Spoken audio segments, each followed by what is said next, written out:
Ya saudara, saatnya kita menyimak beragam cerita menarik dari penjuru Nusantara dalam segmen Cerita Nusantara. Kali ini sejumlah informasi dari Sulawesi Tengah akan dibawakan oleh rekan kami Nirmala Safitri dari Kompas TV Biro Palu. Nirmala, silakan laporan Anda. Baik, dari Kota Palu sendiri ada beberapa nih sorotan berita, yaitu pasca kontak tembak di Desa Tanah Lanto, Pegunungan Tokasa, Kabupaten Parigi Motong hari Minggu lalu. Satgas Madagoraya terus melakukan pengejaran 3 orang anggota kelompok Mujahidin Indonesia Timur yang berhasil lolos. Dalam kontak tembak di Pegunungan Tokasa, Kabupaten Parigi Motong, ada 5 orang kelompok Mujahidin Indonesia Timur Poso yang terlibat baku tembak.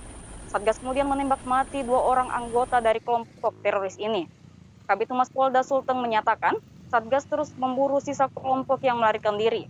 Diduga salah satunya mengalami luka tembak akibat kontak pada hari Minggu lalu. Sampaikan bahwa kemarin setelah ada informasi, kemudian saya gali kembali di posko maupun di lapangan, bahwa setelah 2 orang ini dilumpuhkan, itu juga ada tanda-tanda darah yang berjajaran. Dan inilah sebagai petunjuk awal untuk melakukan pengejaran untuk sisa-sisa yang masih melarikan diri kemarin. Karena diperkirakan 5, berarti masih ada 3. Nah, ini sampai sekarang tim masih melakukan pengejaran. Saudara, anggota TNI Angkatan Laut menjemput sejumlah nelayan untuk divaksinasi COVID-19. Nelayan-nelayan yang bersandar di pelabuhan ikan serta yang berada di Pantai Donggala, Sulawesi Tengah ini dijemput dengan menggunakan perahu motor karet. Puluhan nelayan di Donggala, Sulawesi Tengah ini mengikuti vaksin massal yang diselenggarakan oleh Pangkalan TNI Angkatan Laut Palu. Vaksin massal digelar di Pelabuhan Penangkapan Ikan Banao, Kabupaten Donggala, agar lebih menyasar seluruh nelayan.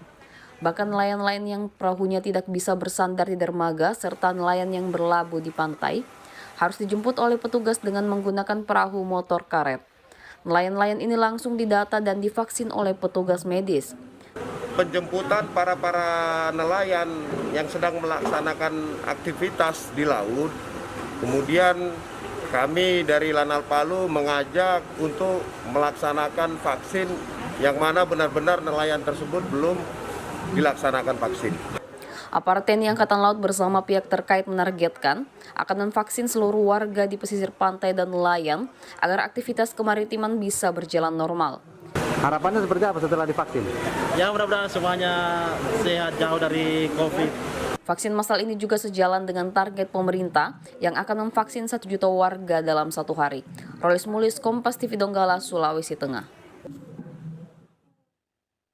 Saudara, sekelompok ibu rumah tangga di Kelurahan Lolu Utara, Kota Palu, Sulawesi Tengah mendapat bantuan pembangunan rumah hijau untuk bercocok tanam di lingkungan perumahan. Ini dilakukan sebagai upaya untuk mandiri pangan dan bertahan di masa pandemi COVID-19. Berbekal bantuan dan pendampingan dari Bank Indonesia, sekelompok ibu rumah tangga di Kelurahan Lolu Utara kini dapat merasakan hasil tanaman hidroponik untuk kebutuhan rumahan. Berlokasi di lorong Sintuwu, pihak Bank Indonesia membangun rumah hijau untuk tanaman hidroponik. Di lokasi itu ditanam aneka sayuran untuk kebutuhan warga setempat dan dijual lagi dengan harga terjangkau. Pengelolaannya secara hidroponik dan organik. Lurah Lolu Selatan Nanda Adriana mengatakan, rumah hijau sudah beroperasi hampir 6 bulan. Hasilnya pun telah dirasakan bersama oleh kelompok Greenhouse Sintuwu. Selain mendekatkan pasar ke dapur, mendapatkan makanan sehat yang non-pestisida, ternyata bisa menambah uang belanja mereka.